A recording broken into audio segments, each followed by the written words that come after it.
Why do you feel stuck? Despite all the workouts, the diets, the self-improvement podcasts, why do you feel like you're grinding, but you're still anxious, still lonely, still wondering if any of this even matters?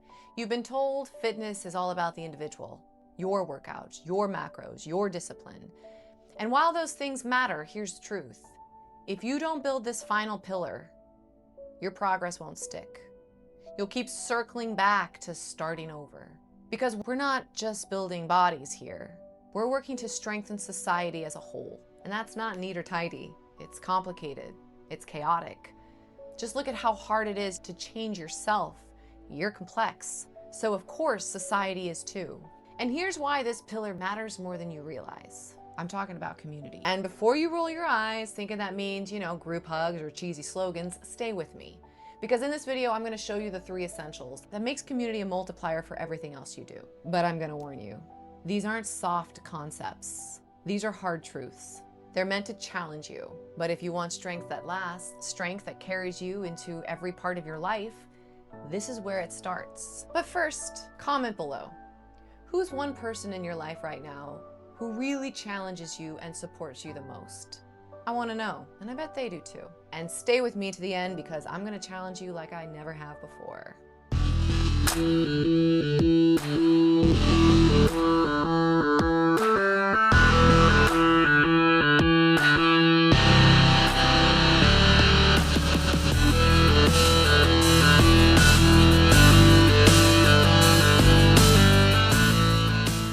We're more connected than ever, yet lonelier than any generation in history. Rates of anxiety, depression, and even suicide are higher than they've ever been. And loneliness? The US Surgeon General recently called it an epidemic, carrying the same health risks as smoking 15 cigarettes a day. Loneliness. But loneliness isn't the root problem. It's a symptom. The real problem is purpose. We've lost a sense of who we are, what we stand for, and who we stand beside. Tolerance has become the new virtue, but often it's just apathy in disguise. Don't rock the boat, don't challenge anyone, don't speak truth, just live and let live. But what has that created? Weak communities, people drifting without values, no one strong enough to say, we're better than this. And that's why this final pillar matters so much. Because you're not just building a body. You're building the kind of person who lifts others up. The kind of person whose presence strengthens the people around them. So let's break this down into 3 essentials. And as we do, I want you to see yourself in this. Not just as someone who needs these things, but as someone called to embody them for the sake of your community. So up first, we got support system. Think about your training. You can have the best plan, the best program, the best intentions, but if you are surrounded by people who don't care or drag you down, who mock your effort, it will be really hard to succeed. And science proves it. Social support is one of the strongest predictors of sticking to your health goals. People in structured accountability groups have up to a 95% success rate of hitting their goals compared to those who go it alone. That is a high statistic. Loneliness, on the other hand, increases your risk of heart disease by 29% and stroke by 32%. That's the weight of community, literally life and death. And it goes deeper. Your nervous system co-regulates with people around you. Mirror neurons fire when you see someone else's effort. You feel it. You want to be a part of that. If you're around disciplined, hardworking people, your body responds as if it's practicing discipline itself. If you're around apathetic, excuse-driven people, your nervous system adapts to that too. Which do you want to be around? Which do you want to be? Here's the question. Does your support system challenge you? Because a support system that just soothes you without challenging you may be one of the most damaging forces for your health and for your society. A support system that encourages comfort without challenge breeds apathy. And apathy is slow death. Think about it. The friend who always says, you deserve it when skipping workouts, the coworker who rolls their eyes when you order healthy food, the partner who never pushes you higher. That kind of support feels good in the moment, but weakens you over time. So ask yourself, who in your life makes it easier to give up? Who affirms your excuses instead of your effort? Do you have anyone who calls you up, not just comforts you? And for your action plan, start with auditing your circle. Write down who strengthens you and who weakens you. Double down on the challengers. Spend more time with the ones who call you higher. Build new connections. Join groups, gyms, masterminds, places where challenge is the norm. A true support system doesn't just hold you up, it pushes you forward. And that push may be the very thing that saves you. And you don't know who you might save by pushing them.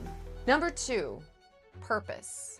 If support is the soil, purpose is the root.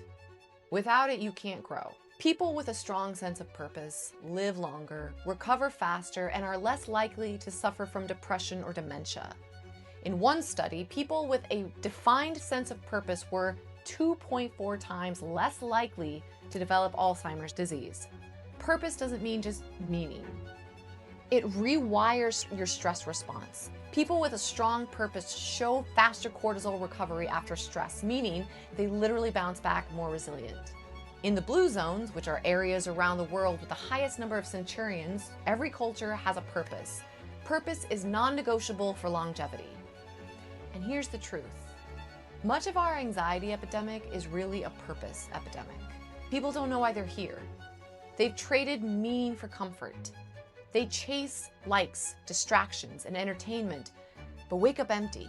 And purpose is the root of resilience. Without it, you will quit. That's why you've quit before. That's why you keep starting over. Because eventually you ask, what difference does it make? And that's the devil we all face daily. And collectively, this is why our species is crumbling. We are under attack, not by enemies with weapons, but by comfort, disconnection, and the absence of challenge. Do you know your why? Not, I want to lose weight, that's surface. What's beneath it? Who are you building strength for? What future self are you creating? Your action plan here, writing your why in one sentence. It must be bigger than you. Anchor it to your habits. If your why is to be strong for your kids, then every workout is parenting. Every meal is leadership. Refine it through struggle. Your purpose sharpens when tested. Let the hard moments strengthen it. Without purpose, life is suffering without meaning. With purpose, suffering becomes the forge of resilience. And 3, leadership. Support feeds you, purpose drives you, leadership multiplies both. And here's the truth. Leadership isn't about titles or charisma. It's about responsibility. It's about going first. It's about standing firm when everyone else moves. Leadership takes many forms. Sometimes it's loud, visible, public, but more often it's quiet, steady, small, but immovable. It's the person who refuses to compromise truth, even when mocked. It's the person who encourages someone else to try again. It's the one who doesn't flinch in discomfort, who embodies resilience so others learn from their example. Studies show people who mentor others report lower stress, stronger immune systems, and better cardiovascular health. Volunteering and leadership roles are linked with longer life expectancy. Why? Because leadership shifts focus from self to service. It demands resilience, it forces growth. But here's the cultural problem. Too many are hiding, shrinking, telling yourself, who am I to lead? But what if you don't lead? Someone else will, and they may not lead with truth. So ask yourself, do you shrink when it's time to speak up? Do you encourage people's excuses instead of calling them higher? Do you hide from responsibility? The action plan here, start by leading yourself first.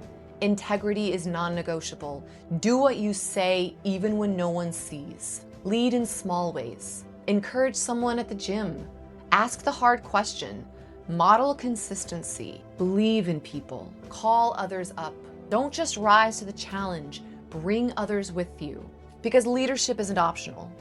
Leadership is the cost of being human. And right now, we need warriors who will rise. Not just for themselves, for the sake of humanity. So, feeling stuck, feeling lonely, feeling like you're always starting over, that's not because you're weak. It's because you've been fighting battles without a support system, without purpose, and without the courage to lead. But when you build this pillar, when you surround yourself with challenges, root yourself in purpose, and step up to lead, you stop starting over. You start moving forward. And the best part, you bring others with you. So here's the challenge. Don't just build yourself, build the people around you. Who is the one person in your life who challenges you the most, and how can you do the same for someone else? Because here's the real truth. You are a light bearer. Your job isn't just to find the light, it's to be the light.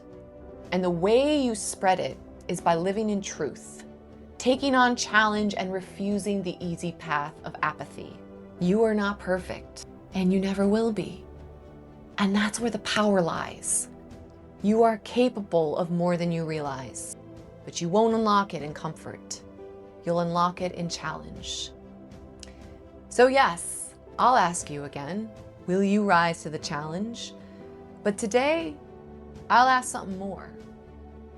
Who will you call up with you? Because the light you found isn't meant to stay with you. It's meant to spread. So who will you ask to rise to the challenge and spread their light?